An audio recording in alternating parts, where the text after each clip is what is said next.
Orang yang terlalu memikirkan akibat dari sesuatu keputusan atau tindakan, sampai kapanpun dia tidak akan menjadi orang berani. Keberanian seseorang sesuai dengan kadar penolakannya terhadap perbuatan jahat. Orang yang suka berkata jujur mendapatkan 3 hal: kepercayaan, cinta, dan rasa hormat. Berhati-hatilah dengan kebohongan, baik besar ataupun kecil, serius ataupun bercanda, karena jika seorang menceritakan sebuah kebohongan kecil, maka dia akan memiliki keberanian untuk menceritakan kebohongan besar. Kejujuran akan menyelamatkanmu meski kamu merasa takut akan hal itu. Wahai manusia, cobalah untuk berlaku jujur, karena Allah akan menolong orang-orang yang jujur. Hindari berbohong karena itu akan merusak imanmu. Ketahuilah bahwa orang jujur berada di ambang kemuliaan dan kehormatan, sementara pendusta berada di ambang kehancuran dan kebinasaan. Dalam keputusasaan terdapat penyia-nyiaan. Janganlah engkau berputus asa jika doamu lambat dikabulkan, karena pemberian sesuai dengan kadar permintaan. Kesedihan dan kemarahan adalah 2 pemimpin yang menuntut terjadinya suatu kejadian yang berlawanan dengan yang engkau sukai. Akan tetapi, sesuatu yang tidak engkau sukai, jika datangnya dari orang yang di atasmu, maka ia akan menyebabkan kesedihan, dan jika ia datangnya dari orang yang di bawahmu, maka ia akan menyebabkan kemarahanmu. Menampakkan kebutuhan termasuk dari kelemahan semangat. Jika engkau bersedih atas apa yang terlepas dari tanganmu, maka hendaklah engkau bersedih atas apa yang belum sampai kepadamu. Ketidaksabaran ketika ditimpa suatu musibah adalah bagian dari lengkapnya cobaan itu sendiri. Orang yang paling jelek keadaannya adalah yang luas pengetahuannya, kuat ambisinya, tetapi kecil kemampuannya. Harapan kepada Sang Pencipta lebih kuat daripada takut kepadanya, karena engkau takut kepadanya disebabkan oleh dosamu, sementara engkau berharap kepadanya karena kemurahannya. Maka, ketakutan itu milikmu, sedangkan harapan itu miliknya. Takutlah kepada Allah sehingga seakan-akan engkau tidak pernah menaatinya, dan berharaplah kepadanya seakan-akan engkau tidak pernah bermaksiat kepadanya.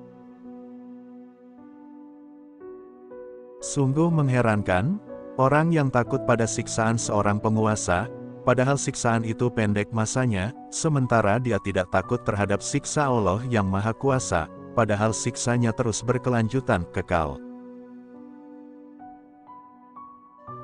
Tidak ada benteng yang lebih kokoh daripada waro atau kehati-hatian dalam beragama. Sudah sepantasnya bagi seorang hamba untuk takut kepada Allah di waktu sendirian, yakni ketika tidak dilihat orang banyak, memelihara dirinya dari segala cela, dan bertambah kebaikannya ketika usianya bertambah tua.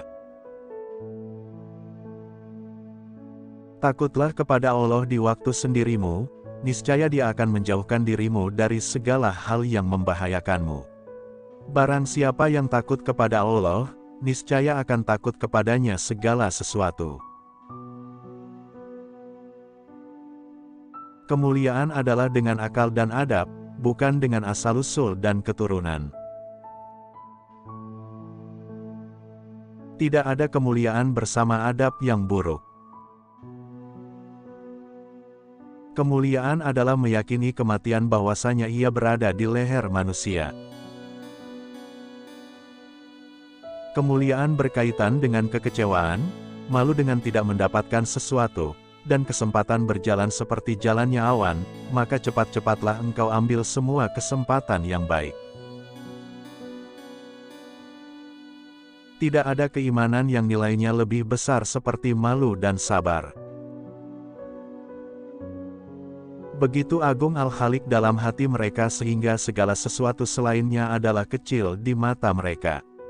Seakan-akan mereka telah melihat surga, yang di dalamnya mereka merasakan segala kenikmatan. Seakan-akan mereka telah melihat neraka, yang di dalamnya mereka merasakan siksaannya. Had atau batasan mereka senantiasa diliputi oleh kesedihan. Tidak ada seorang pun yang merasa khawatir akan gangguan mereka. Dan badan-badan mereka kurus kering. Mengapa orang yang merdeka tidak meninggalkan sisa-sisa makanan ini, yaitu sesuatu yang tak berharga, kepada orang lain yang lebih pantas mendapatkannya? Sesungguhnya tidak ada harga bagi diri kalian kecuali surga, maka janganlah kalian menjual diri kalian kecuali dengan surga itu. Bencana yang paling besar yang terdapat di sana, yakni neraka, adalah mendapat hidangan berupa air yang mendidih, dibakar di dalam neraka, api neraka yang berkobar-kobar, dan dinding-dinding api yang menyala-nyala. Tidak ada selang waktu untuk beristirahat dan senda gurau di dalamnya.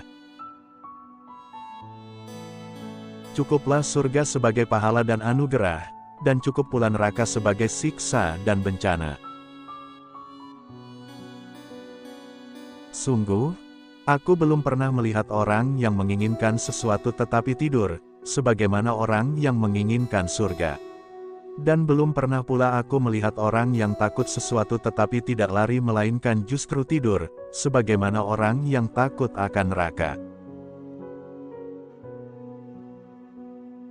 Dia mengaku menurut anggapannya sendiri bahwasanya dia berharap kepada Allah. Demi Allah yang Maha Besar, dia telah berkata dusta. Jika dia berkata benar, mengapa harapannya kepada Allah tidak terlihat dalam perbuatannya? Sebab, barang siapa yang berharap akan sesuatu, pasti harapannya akan diketahui lewat perbuatannya. Setiap harapan mengandung aib kecuali harapan kepada Allah. Dia berharap kepada Allah untuk mendapatkan hal yang besar, namun dia berharap kepada sesama hamba untuk hal yang kecil. Maka, dia memberi kepada si hamba apa yang tidak diberikannya kepada Tuhannya. Alangkah mengherankannya, mengapa Allah yang Maha Besar pujiannya diperlakukan kurang daripada perlakuannya terhadap hamba-hambanya. Apakah engkau khawatir bahwasanya harapanmu kepadanya adalah kedustaan? Ataukah engkau beranggapan bahwa tidak ada tempat baginya untuk berharap kepadanya?